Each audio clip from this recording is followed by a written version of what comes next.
Boa noite, irmãos. Que alegria podermos estar aqui para adorarmos ao Senhor nessa noite de quarta-feira. Nós queremos saudar a cada um daqueles que estão conectados conosco. Seja muito bem-vindo. Que o Senhor fale profundamente ao seu coração nessa noite. Eu quero te convidar a compartilhar esse link com os seus amigos, com os seus familiares, com os seus irmãos em Cristo, para que todos juntos, em unidade, possamos nessa noite adorar ao Senhor, entregar a Ele o melhor da nossa adoração e também compartilhar, meditar na palavra de Deus. Vamos orar nesse momento e em seguida vamos adorar a Jesus Cristo. Ah, Deus, como é bom estarmos aqui reunidos na Tua casa para adorar ao Senhor. E saber, ó Deus, que tantos agora reunidos na sua própria casa estão conectados conosco, ó Deus. E agora com um só coração, entregando a Ti o melhor do nosso louvor e da nossa adoração. Como é bom saber que somos igreja, que somos povo Teu. E que mesmo, ó Deus, espalhados, cada um na sua casa, o Senhor recebe o nosso louvor, a nossa adoração. E eu te peço, Deus, que de cada casa, de cada família, flua uma adoração que verdadeiramente exalta ao Senhor e agrade ao Teu coração, Pai. Também sabemos que essa é uma noite em que a Tua palavra vai ser proclamada e que nossos corações sejam como uma terra boa, uma terra preparada para receber as sementes da Tua palavra, Senhor, e que ela gere em nós crescimento, que ela gere em nós transformação.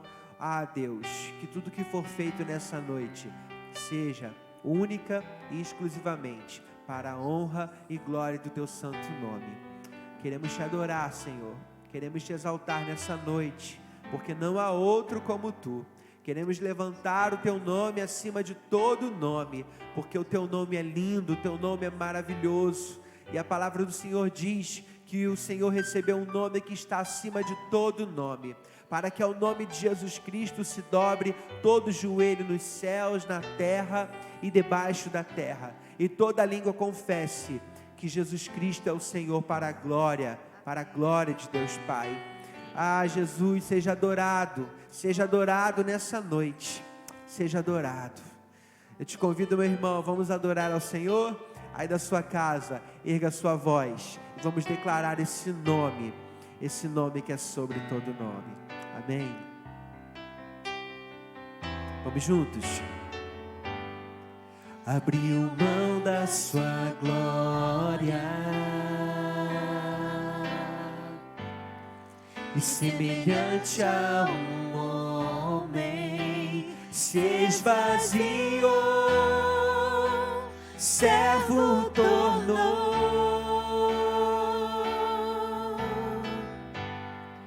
e assim mesmo se humilhou, e como filho obedeceu até a morte, e morte de cruz. Mas o grande Deus, o nosso Pai, o exaltou e lhe deu o nome que é sobre todo nome, no céu e na terra e debaixo da terra. Ao nome de Jesus, todo joelho se dobrará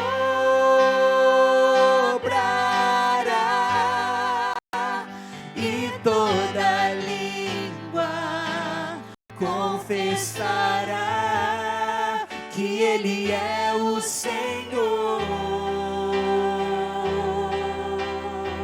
Exalte esse nome, cante Jesus. Jesus,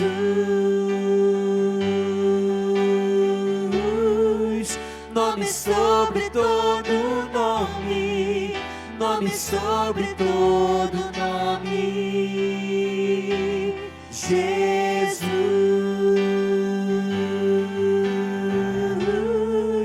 nome sobre todo nome, nome sobre todo nome, Jesus, Jesus, Jesus, nome sobre todo nome, nome sobre todo nome, Jesus,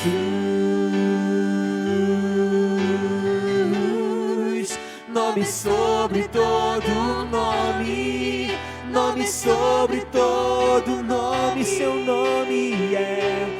nome é maravilhoso, conselheiro, Deus forte, Pai da eternidade e príncipe da paz, seu nome é maravilhoso, conselheiro, Deus forte, Pai da eternidade e príncipe da paz, seu nome é maravilhoso, conselheiro, Deus forte, Ele é Pai da eternidade e príncipe da paz, seu nome é maravilhoso, conselheiro, Deus forte, Pai da eternidade e príncipe da paz, Jesus,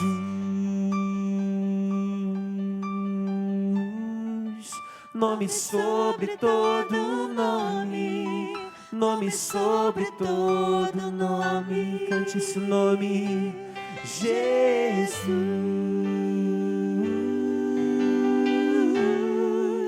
nome sobre todo nome, nome sobre todo nome. Exaltamos o teu nome, Senhor. Exaltamos o teu nome, Deus, nessa noite. Não há outro nome pelo qual importa que sejamos salvos. Ah, Deus, quem sabe existem irmãos agora de casa invocando esse nome, clamando esse nome. Quem sabe existem circunstâncias, adversidades, lutas, ó Pai, em que muitos dos nossos irmãos não estejam encontrando resposta, solução em nenhum outro nome, Pai. E nós sabemos que o Teu nome, Ele é sobre todo nome, que o Teu nome é poderoso. Ah, Deus, por isso invocamos o Teu nome e Te pedimos que o Senhor receba cada oração, cada clamor, daqueles, ó Deus, que reconhecem que não há outro como Tu. Tu és o nosso justo juiz, Tu és o nosso médico dos médicos, ó Deus, não há outro, Senhor, não há outro a quem recorrer. Tu és o nosso provedor, Tu és o nosso bom pastor. Ah, Deus, nós Te pedimos em nome de Jesus, por esse nome, que o Senhor derrame sobre cada um de nós, sobre cada vida daqueles que estão nessa noite conectados conosco. Derrame da Tua vitória, derrame da Tua bênção, bênção que emana da cruz do Calvário, vida plena, vida abundante, vitória sobre o pecado, vitória sobre as adversidades. Ah, Deus, o Senhor disse que no mundo enfrentaríamos aflições, mas o mesmo Jesus também disse: tem de bom ânimo, porque eu venci o mundo. Quando invocamos o Teu nome, Senhor, somos revestidos de esperança, de força para enfrentar as lutas, as adversidades da vida. E, Deus, tomamos posse da palavra de vitória que o Senhor já liberou sobre nós.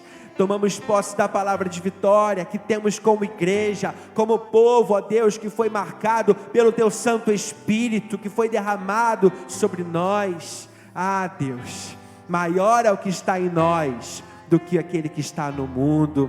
Quem tentará contra o braço forte do Senhor? Ah, Deus, o Senhor é por nós. Quem será contra nós? Diga isso na sua casa. Se Deus é por nós, quem será contra nós? Nós temos esse nome que é sobre todo nome. Vamos cantar então, vamos exaltar ao Senhor, vamos declarar as suas maravilhas, vamos declarar aquilo que o Senhor tem para cada um de nós, pela fé, com os olhos da fé. Erga sua voz na sua casa então e cante. Te exaltamos, Senhor. Te exaltamos, ó Cordeiro Santo de Deus. e declaramos as suas maravilhas. Teu Espírito se manifestará nesses dias, trazendo vitórias nossas vidas. Mais uma vez, te exaltamos, ó Cordeiro Santo de Deus, e declaramos as tuas maravilhas. Teu Espírito se manifestará nesses dias, trazendo vitórias nossas vidas. Quem tentará contra o braço forte do Senhor? Quem impedirá o seu agir? Quem poderá nos resistir? Se a palavra de vitória já foi liberada a nós, se a palavra de vitória já foi liberada a nós, te exaltamos, ó Cordeiro Santo de Deus, e declaramos as tuas maravilhas. Nós cremos, Senhor, que o teu Espírito se manifestará nesses dias, trazendo vitórias nossas vidas. Quem tentará contra o braço forte do Senhor? Quem impedirá o seu agir? Quem poderá nos resistir? Se a palavra de vitória já foi liberada a nós, se a palavra de vitória já foi liberada a nós, quem tentará contra o braço forte do Senhor? Quem impedirá o seu agir? Quem poderá nos resistir? Se a palavra de vitória já foi liberada a nós, se a palavra de vitória já foi liberada a nós, e se a palavra de vitória já foi liberada a nós. Glorifica ao Senhor, meu irmão, porque você faz parte do povo que é mais que vencedor. Recebe dessa palavra, recebe dessa vitória, desse encorajamento do Senhor, dessa força para prosseguir no nome do Senhor Jesus. Amém. Amém. Glórias ao nosso Deus. Que bênção. Boa noite, amados. Que bênção estarmos aqui nessa noite para juntos celebrarmos este culto de adoração, de estudo da palavra. Eu quero já convidar você a abrir a sua Bíblia no livro de Atos, Atos dos Apóstolos, capítulo de número 4. Você que está na sua casa aí, você que está no seu lar, se sinta abençoado pelo privilégio de poder participar deste culto, mesmo que online. Vamos celebrar juntos e vamos estudar a preciosa palavra do nosso Deus. Atos capítulo 4, e se eu pudesse dar um nome para essa porção do capítulo de número 4, essa primeira parte que vamos estudar nessa noite, eu daria: Ele é o nome. Ele é o nome.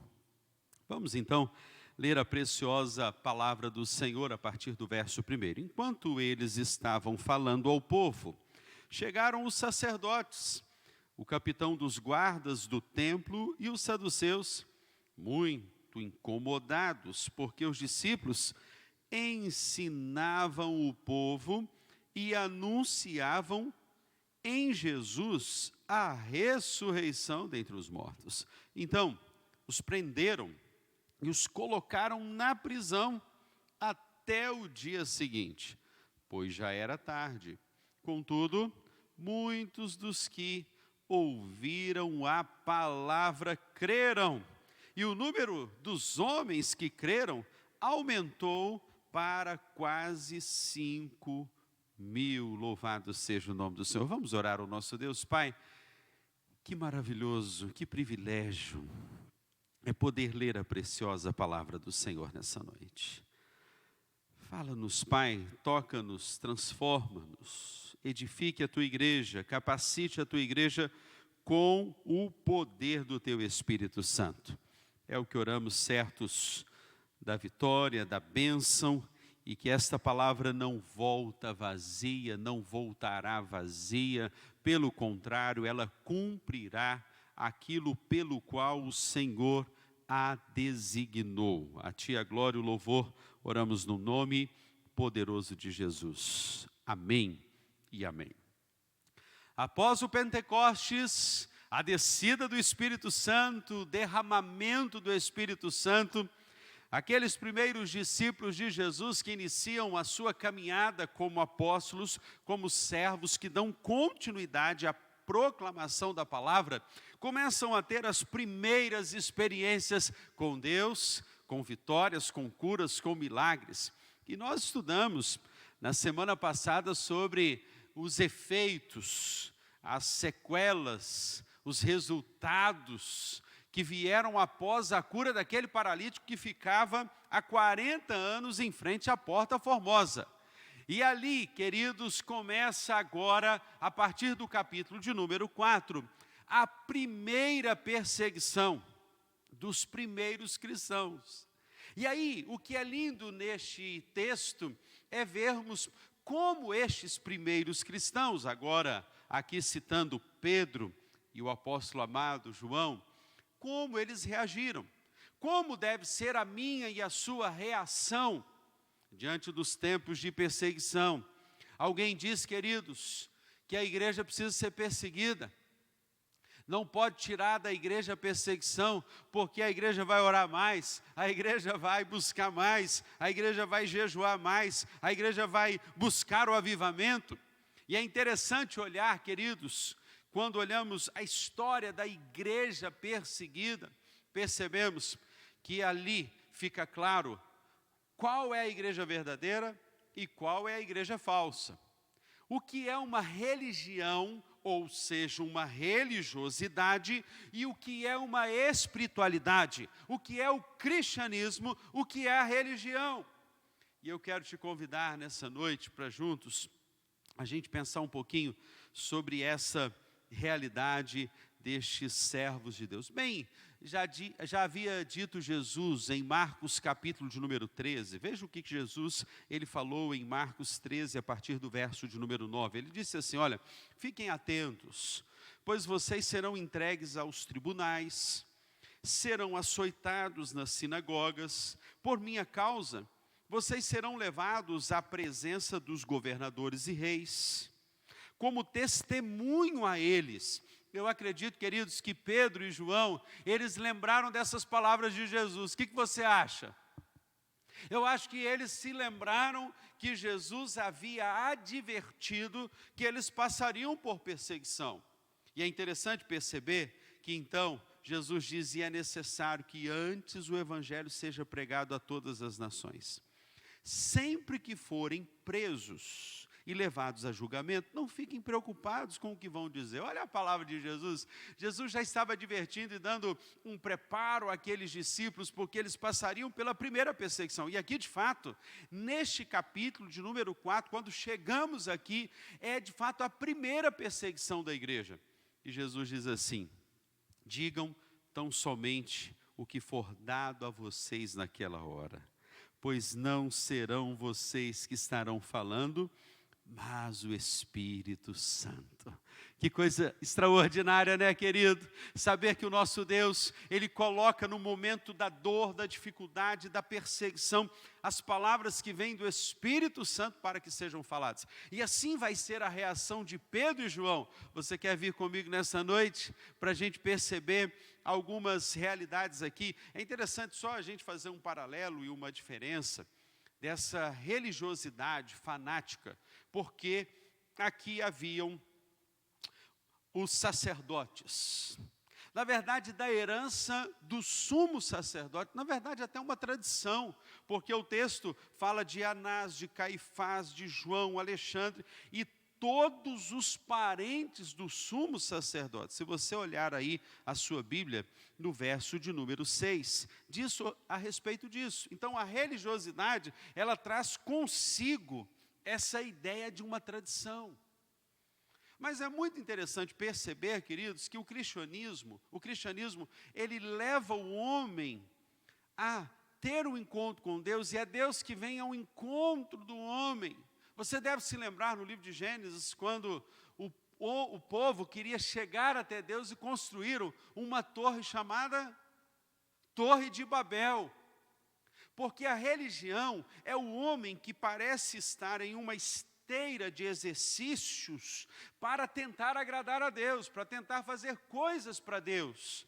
Ao contrário do cristianismo, é Deus que vem a nós. Romanos 3, verso de número 10, Paulo disse assim, que não há nenhum justo sequer, não há ninguém que busque a Deus, todos se extraviaram e se fizeram inúteis, porque todos pecaram e carecem da glória de Deus. Então, até o fato de você adorar, até o fato de você louvar, até o fato de você fazer alguma coisa no reino, no serviço do reino, vem de Deus.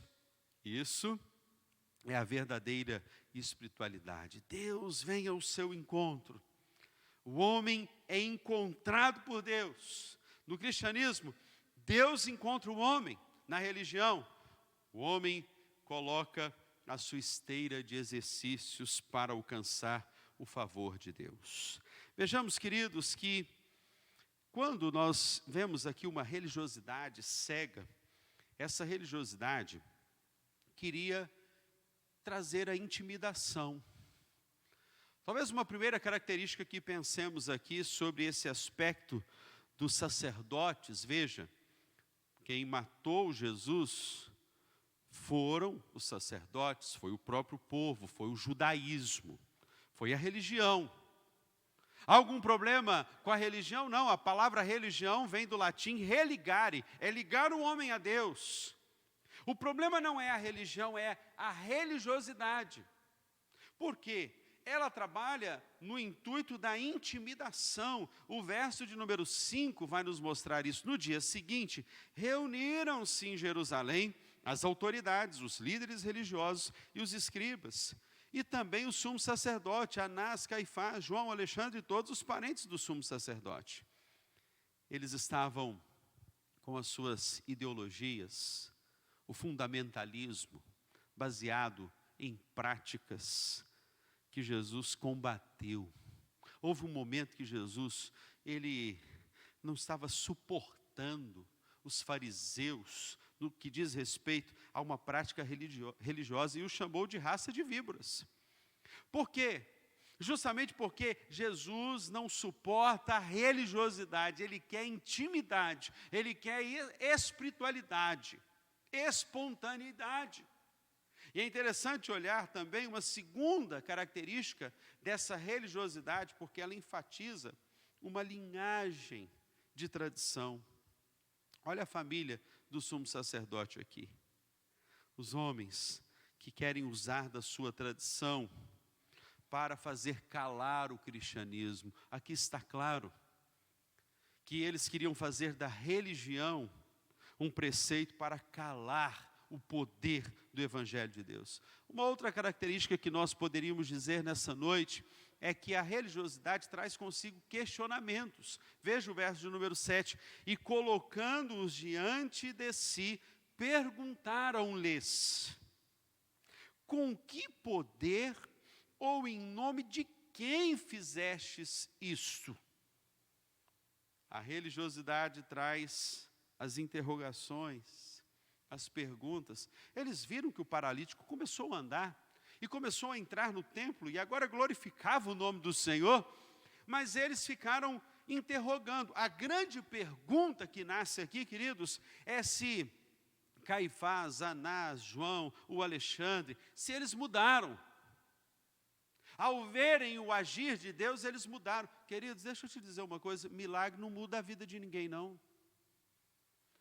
Se o milagre mudasse a vida do povo de Deus, o povo não teria passado no Mar Vermelho, chegado do outro lado, e não teria adorado um bezerro de ouro.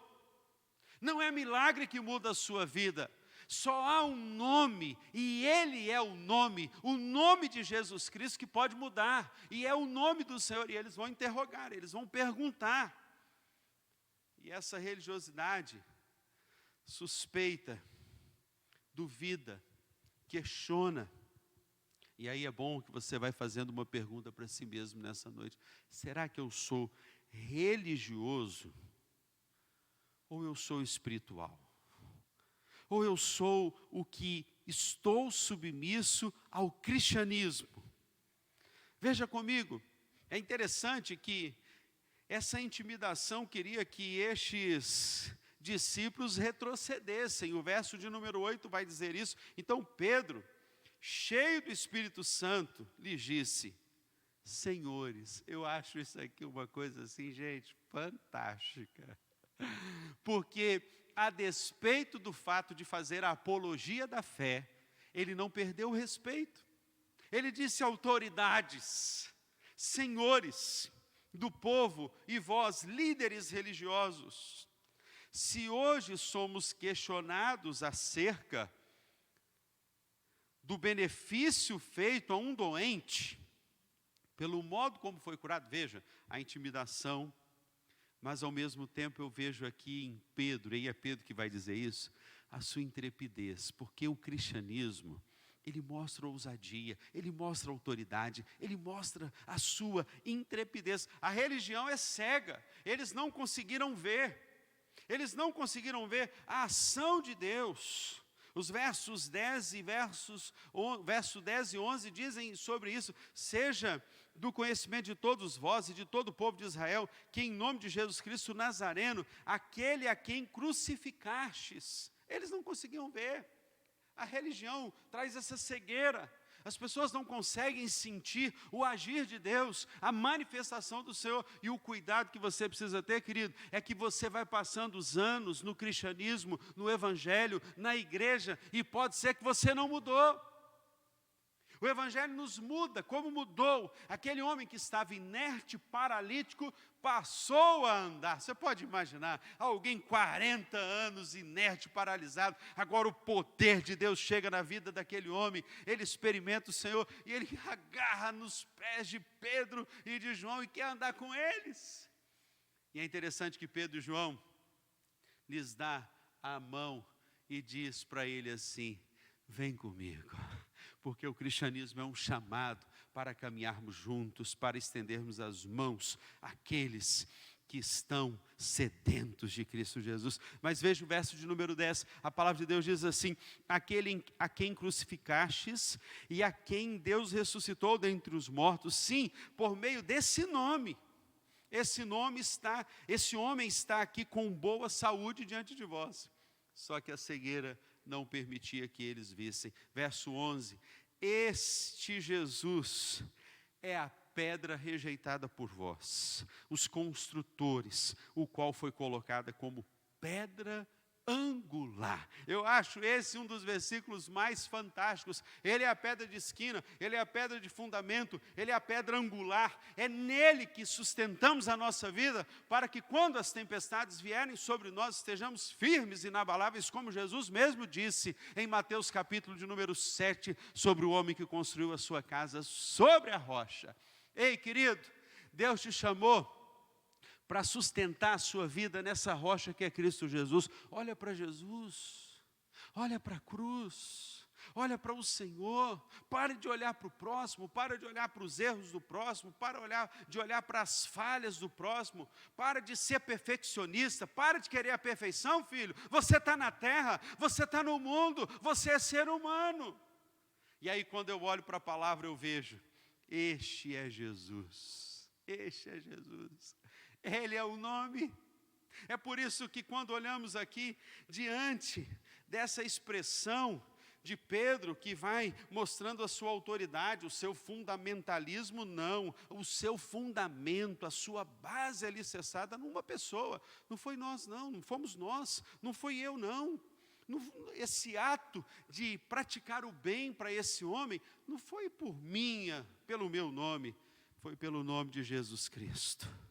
Por isso que o cristianismo nos faz reagir com convicção. Veja comigo o verso de número 12, convicção. E é isso que Deus quer para você nessa noite. Deus quer que você tenha mais convicção, que você tenha na sua vida textos bíblicos como este. Eu fico apaixonado com o verso de número 12, porque o verso de número 12 diz assim: e não há salvação em nenhum outro, pois debaixo do céu não há outro nome entre os homens pelo qual devamos ser salvos. Louvado seja o nome do nosso Deus, porque este é o nome sobre todo nome. Bem disse Paulo em Filipenses capítulo de número 2, a partir do verso de número 6, que ele se humilhou, ele abriu mão da sua glória, ele veio como homem, na figura de homem, de servo.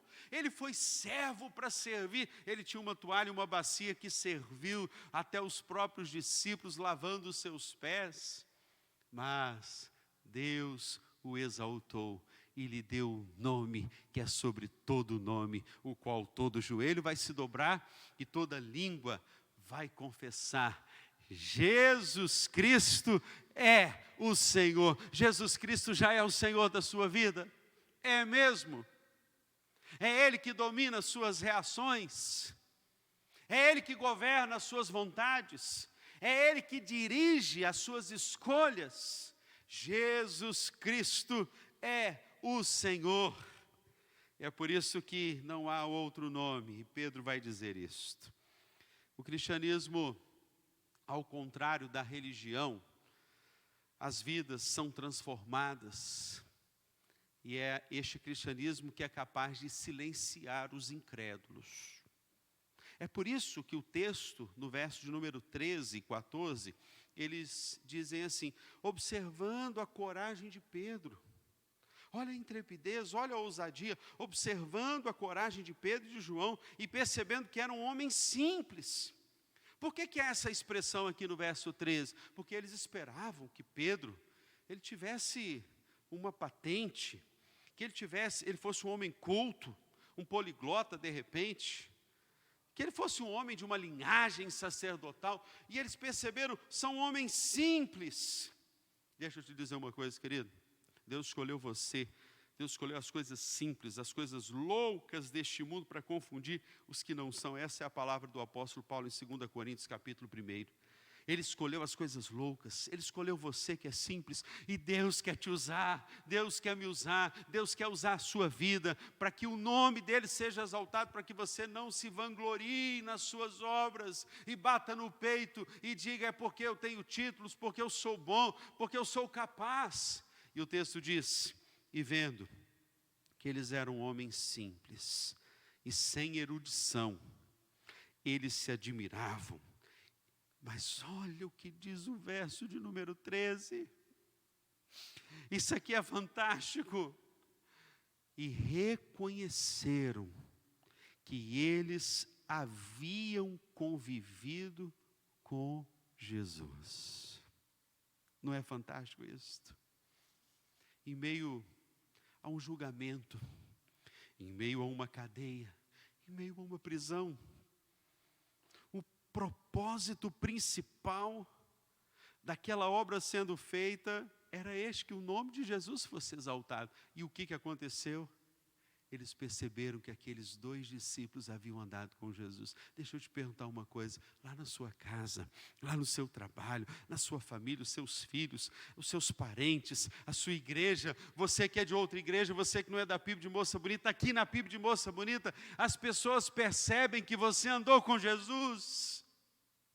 Eles reconheceram que eles haviam estado com Jesus, porque quem está com Jesus, quem anda com Jesus, o jeito de falar dele é diferente, a reação dele é diferente, ele evidencia o fruto do Espírito, e perceberam, esse conviveu com Jesus.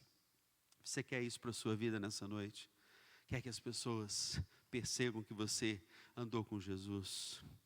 Não é pelo jeito bonito, não é a sua oração bonita, não é a sua eloquência, não é a sua erudição, não são os seus estudos. Porque quem se assenta como Natanael debaixo da figueira, Jesus sabe, como diz para Natanael, Natanael, eu te vi debaixo da figueira, Natanael. Você estava orando, Natanael, e Deus sabe quando você está debaixo da sua figueira, buscando a intimidade, a unção e a presença do Senhor. Mas veja, essas vidas são tão transformadas, que o verso de número 14 nos publica isso, nos diz, e vendo com eles, em pé, o homem que havia sido curado, nada tinham para dizer em contrário. Contra fatos, em outras palavras, não há argumentos. Quando o Evangelho chegar de fato na sua casa, e eu estou crendo, querido, que esse Evangelho vai chegar hoje aí na sua casa, que hoje o Evangelho vai chegar nessa casa transformando mais uma vez a sua vida, trazendo arrependimento, trazendo sinceridade, trazendo verdade, trazendo convicção, trazendo autoridade, trazendo intimidade para andar com Jesus. Hoje é dia de você dizer para Deus, Jesus, eu me arrependo dos pecados que eu cometi hoje.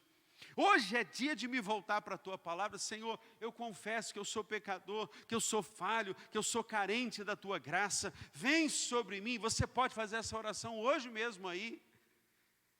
Os homens comuns andaram com Jesus, mas andaram com poder. A graça do Senhor se manifestou sobre aquelas vidas. Mas é interessante como Lucas, que é o autor de Atos, eu já havia dito isto. O que levou Lucas a narrar tudo isso? Eu fiquei me arguindo, quem contou tudo isso para Lucas? Quem comentou com Lucas estes feitos? Lucas estava ali, era uma testemunha ocular, ninguém sabe. O fato é que com detalhes e riqueza de detalhes, Lucas está narrando esse episódio para mostrar o poder do Evangelho nas nossas vidas, muito mais do que o da religião.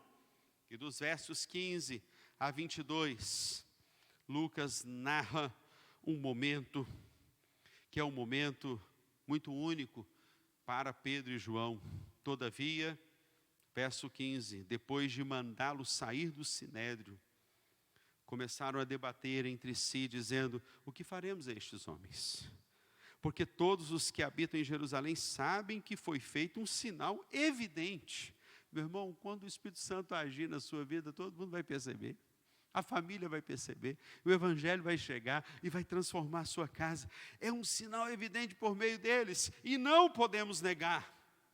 Mas, para que isso não se divulgue, veja, tentaram calar. E aí, por isso que eu digo, quanto mais a igreja é perseguida, quanto mais a igreja passa por lutas, estamos nessa pandemia, nessa quarentena, mais eu tenho sentido que o Evangelho de Cristo Jesus está florescendo, louvado seja o nome do Senhor. Mais vidas estão vindo, chegando aqui na PIB de Moça Bonita, mais sedentas, mais carentes do Evangelho, e é isso mesmo, venha. Venha, eu tenho visto pessoas novas chegando à PIB de Moça Bonita e nós queremos te acolher, te discipular, cuidar da sua vida, te amar, te abraçar, te dar a mão como Pedro e João deram a este paralítico para levantá-lo e andar com ele, dizendo, vem comigo, eu vou mostrar o caminho, a verdade e a vida que é Cristo Jesus o Senhor. Esse é o poder do Evangelho, querido. Tentaram abafar, tamponar o poder do Evangelho, mas quanto mais eles pressionavam, mais o Evangelho, ele se espalhava por toda a terra, e chamando-os, verso 18, ordenaram-lhes expressamente, que não falassem, nem ensinassem em nome de Jesus. Veja a intimidação, não falem. Mas Pedro, verso de número 20, eu sou encantado com esse versículo. Pedro e João lhe disseram: julgai se é justo diante de Deus dar ouvidos à voz e não a Deus. Falou com mansidão, mas com convicção. Falou com tranquilidade, mas com autoridade. E ele diz assim, verso de número 20: pois não podemos deixar de falar das coisas que vimos e ouvimos. Louvado seja o nome do Senhor. Porque nós não podemos nos calar. Porque nós não podemos deixar de falar daquilo que temos experimentado. Pedro e João vão dizer, e esse é o tema da PIB de Moça Bonita para o ano de 2020. Nós não vamos nos calar. Pelo contrário, os feitos, as maravilhas do Senhor serão mostradas, faladas. Ah, queridos, que bênção saber que esse Evangelho nos faz viver em um mundo, mesmo que seja hostil, de pressões, de tensões, de dificuldades, mas com uma certeza, essa certeza que Pedro e João vão declarar: nós não vamos nos calar. Então eu tenho algumas lições práticas nessa noite para a sua vida preciosa. Primeiro, seja autêntico. Sabe o que Deus te chamou aqui para te dizer? Seja autêntico. Seja uma pessoa que não vai se envergonhar do evangelho que você vive. Eles não se envergonharam, porque o verso de número 13, voltando aqui, vai dizer que eles observaram a coragem de Pedro, a autenticidade, a firmeza. As pessoas veem que você é autêntico onde você está, onde você se encontra, numa saída, em um aniversário, com a vizinhança. Você é autêntico? Ou você muda de acordo com o ambiente? Segundo, seja respeitoso. Eles são respeitosos quando eles dizem aqui, autoridades e senhores. Veja que o texto vai nos dizer que eles, quando questionados no verso de número 8, eles dizem com todo respeito, autoridades do povo e vós, líderes religiosos, senhores. Seja respeitoso, não perca a sua linha, você não precisa perder a sua ética para defender os seus argumentos, você não precisa brigar, porque seja a paz de Cristo o árbitro em vosso coração. É essa paz que nos faz, diante das situações de discussões sobre determinados assuntos, a gente ser respeitoso. Não é porque eu sei do Evangelho, porque eu vivo, porque eu quero viver esse Evangelho, que eu vou agredir as pessoas. Eles nos ensinam isto. Mas eles nos ensinam também que eles não podem se calar. Não se cale. Seja uma pessoa autêntica, seja respeitoso, mas não se cale. Você tem as mensagens, você tem o Facebook, você tem o Instagram, você tem hoje o YouTube que pode ser compartilhado. Ah, uma coisa, a saudade é tão grande que tem pessoas na nossa igreja que não estão podendo vir, que elas estão fazendo o seguinte: pastor, eu estou com tanta saudade de estar ali no culto presencial que eu fico assistindo. Durante a semana eu fico assistindo novamente os cultos. E eu compartilho com as minhas vizinhas, eu compartilho com os meus parentes. Esses dias, uma irmã do meu PGM me disse isto. Eu sei que essa mensagem vai alcançar aquela minha tia que precisa ouvir do Evangelho. E de fato, quando ela enviou, aquela tia lhe deu o feedback e o retorno dizendo assim: eu precisava ouvir essa mensagem, eu precisava ouvir essa palavra. Mas eu fiquei admirado de uma irmã que disse assim: eu fico assistindo de novo. É a saudade, né? E você tem a oportunidade agora de compartilhar. É de Pedro essa certeza de que ele não podia se calar. Não se cale, proclame, porque senão as pedras vão clamar. Mas seja, querido, também uma pessoa cheia do Espírito Santo. Diga aí onde você está. Eu quero ser mais cheio. Paulo vai dizer em Efésios 5, 18 e 19, não embriagueis com o vinho, no qual há dissolução, mas enchei-vos do Espírito Santo. Veja, o verso de número 8 diz isto. Então Pedro, cheio do Espírito Santo, lhes disse. Ali não era ele, não era o homem, não eram os argumentos humanos, era o enchimento do Espírito. E eu quero isso para a minha vida, querido. Eu quero isso para a sua vida. Quantos nessa noite querem isso? Senhor, me encha mais de Ti, me encha mais da Tua palavra, me dê autoridade. Quer seja nos cultos, nos PGMs, nos ministérios, você cheio do Espírito Santo para servir. E é bom que você esteja meio paralisado mesmo neste tempo, para você refletir sobre a sua maturidade. Porque tem gente que serve há muito tempo nos ministérios, mas de enchimento de Espírito não tem nada. Como é que fica essa palavra para você hoje? Não sabe lidar quando alguém lhe contradiz. Quando alguém não concorda com uma palavra que ele diz, ele já vira um veneno. Já viu gente assim? Pessoas que não são cheias do Espírito Santo, não sabem ser contrariadas nas suas opiniões, porque o orgulho está gritando naquela vida. Essa é uma noite, querido, para você pedir, verso de número 8 diz, então Pedro, cheio do Espírito Santo. Você viu alguém brigando aqui? Eles não brigaram, mas ele estava cheio do Espírito Santo. Isso é maturidade, para você lidar na arte de se relacionar. Foi John Maxwell que disse o seguinte, que pessoas feridas ferem. Talvez seja o seu caso, quando alguém te contraria, você está tão ferido que você vai ferir. Orgulho. Deus quer te visitar nessa noite e te encher do Espírito Santo, para você servir com alegria, para você amar, para você entender, compreender, ser uma pessoa compreensiva. Mas eu aprendo uma outra lição aqui. Esse texto é tão rico, tão maravilhoso, a gente vai continuar na semana que vem também, mas veja um princípio maravilhoso aqui, é mostrar o amor sem se intimidar. Veja comigo o verso de número 9. Quando Pedro e João, eles vão argumentar, eles dizem assim, se hoje somos questionados acerca do benefício, da boa obra, do bem que fizemos a esse doente, pelo modo como ele foi curado. Sabe o que eu aprendo aqui, queridos? Que o cristianismo é um imã que me atrai a servir com amor o próximo. Eles olharam a situação daquele paralítico, estenderam-lhe a mão. Você consegue pensar em alguém que você ajudou essa semana? Não estou falando de você dar o seu dinheiro, dar esmola, porque Pedro e João não tinham nada. O que tenho te dou, levanta e anda. Eu não tenho prata nem ouro, mas o que tenho te dou, levanta e anda. Não quer dizer que ajudar o próximo vai ser ajudar com dinheiro, com uma cesta básica. Você se colocar no lugar da escuta. Você consegue se lembrar de alguém que você teve empatia com essa pessoa essa semana? Você se colocou no lugar dela? Você teve paciência para ouvir? Ah, como nos falta paciência, né, irmãos?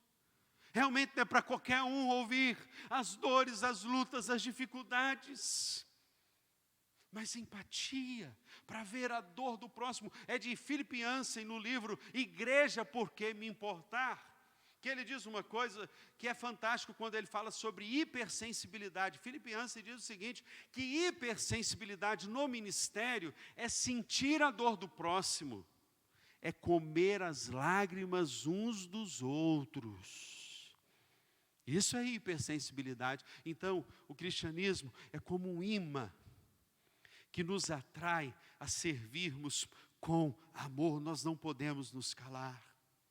Mas você quer ver uma outra lição que esse texto nos ensina? E quando eu fui lendo esse texto e fui extraindo da palavra aqui estes princípios, veja o verso de número 10, o que ele nos ensina? A exaltação do nome do Senhor Jesus. O verso 10 diz assim, seja do conhecimento de todos vós e de todo o povo de Israel, que em nome de Jesus Cristo Nazareno, aquele a quem crucificastes e a quem Deus ressuscitou dentre os mortos, sim, por meio desse nome, este homem está aqui com boa saúde diante de vós. Sabe o que é isso?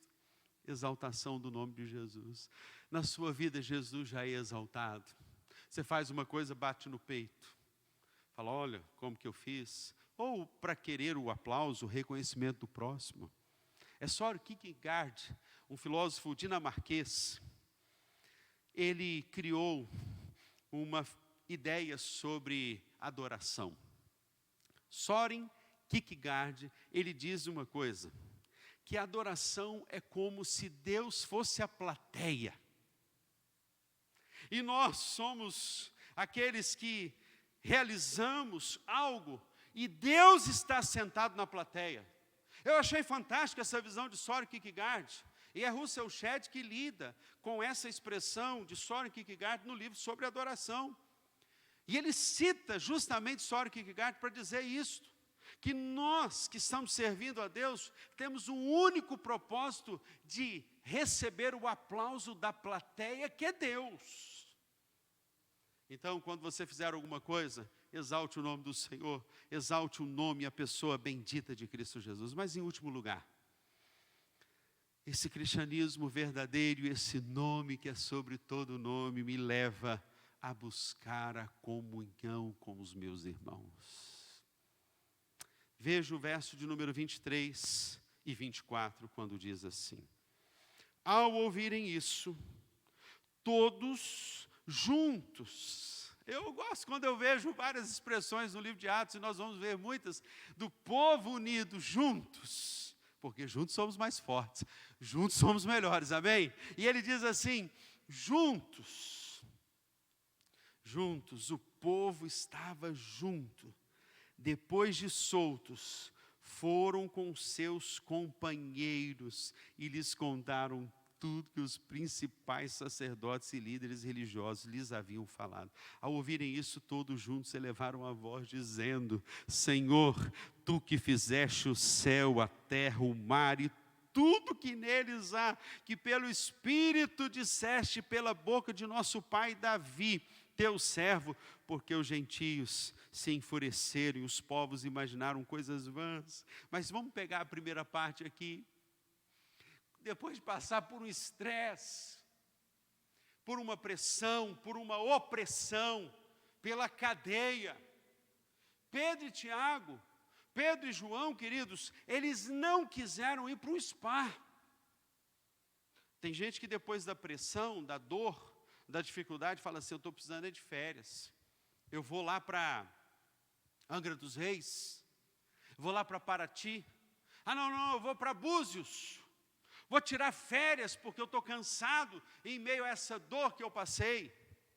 Esses cristãos aqui, esses discípulos ensinam o povo.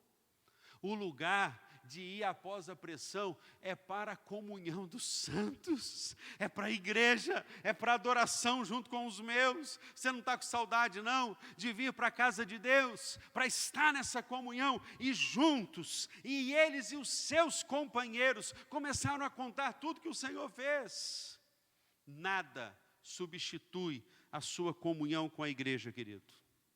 Não tem festa, não tem balada, não tem aniversário, não tem praia, não tem lazer nenhum que substitua a sua adoração, a sua comunhão com a igreja e com Cristo Jesus. Portanto, concluímos. Autenticidade. Seja autêntico. Não tenha vergonha. Eles admiraram de ver a coragem de Pedro e de João. Pratique a bondade, a despeito das perseguições. Pratique a bondade, seja amoroso. Exalte o nome do Senhor Jesus e mantenha a sua comunhão viva com os crentes, os servos de Deus. E eu quero orar por você nessa noite. Talvez, querido, usando essa metáfora deste paralítico, quantos estão paralíticos? Quantos estão inertes? Quantos estão paralíticos porque estão voltados para si mesmos, estão vivendo religiosidade e não espiritualidade? Mas hoje é um dia para você pedir isso ao Senhor. A semelhança daquele paralítico, você dizer que Ele é o nome, e não há outro nome. E este é o nome de Jesus que tem poder. É esse nome que cura, é esse nome que vai à nossa frente, ele é exaltado. É o nome que é sobre todo nome. Nessa noite eu quero te convidar, querido, a exaltar a pessoa de Cristo Jesus. Foi esse nome que te salvou. Foi esse nome que levantou o paralítico. Por isso nós vamos orar ao Senhor. Eu quero orar com você nessa noite. Feche os seus olhos, nós vamos orar ao nosso Deus. Vamos pedir isto e vamos declarar. Enquanto louvamos, nós vamos orar ao Senhor e vamos dizer que esse é o nome. Nós vamos declarar que esse é o nome que é sobre todo nome. Alguém nessa noite que precisa receber Jesus. Alguém que nessa noite precisa convidar Jesus para vir. Jesus cura a paralisia. Jesus cura aquilo que está paralisado em você, meu irmão. Alguma coisa que não saiu do lugar ainda. Quando Jesus chega, quando o Espírito Santo te enche, a autoridade vem, a intrepidez, a ousadia, a firmeza, a convicção, a coragem. Peça isso ao Senhor nessa noite. Senhor, me dá coragem, me dá coragem. Vamos pedir isso ao nosso Deus. Vamos pedir. Ele é o nome. Jesus é poderoso. Esse nome tem todo o poder no céu e na terra. O nome de Jesus não há outro nome sobre todo, pelo qual importa que sejamos salvos, a saber, Cristo Jesus. Esse é o nome, por isso declare, diga, esse é o nome mais lindo e mais doce. Aleluia. É o nome de Jesus. O nome que levanta os mortos. O nome de Jesus levanta os mortos.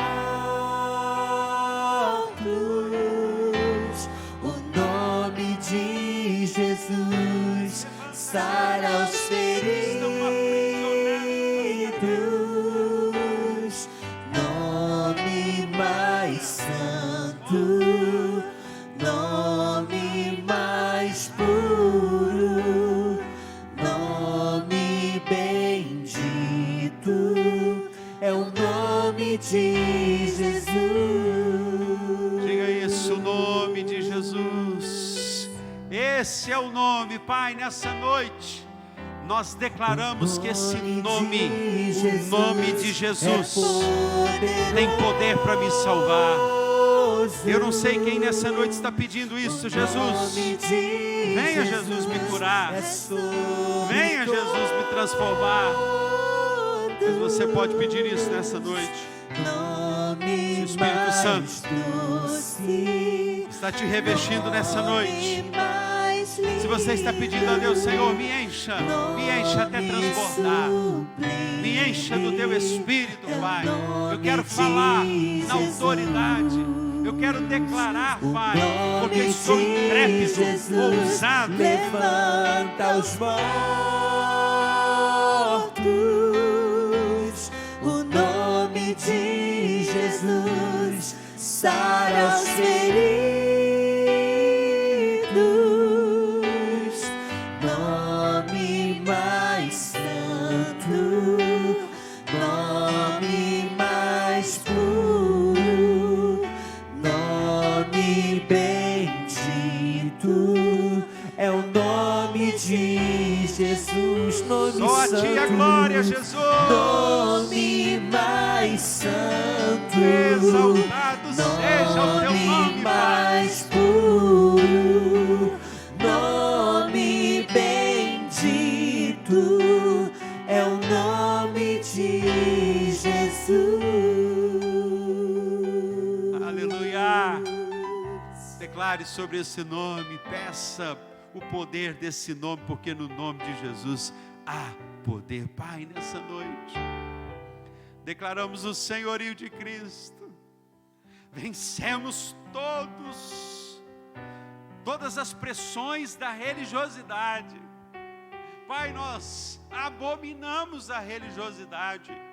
mas queremos intimidade com esse Cristo que tem poder para fazer novas todas as coisas, Pai. E este que te pede, clama, visite-o com poder e a tua graça nessa noite, Jesus. Visite essa casa, esse lar, essa família. Visite, Senhor, agora aquele que está clamando, está paralítico, inerte. Mas eu creio, assim como Pedro e João declararam: eu não tenho prata e nem ouro, mas o que tenho te dou. Levanta e anda. Esse é o movimento. Pai, aquele que tem se calado, nós não podemos deixar de falar das coisas que temos visto e ouvido da parte de Deus, o Senhor.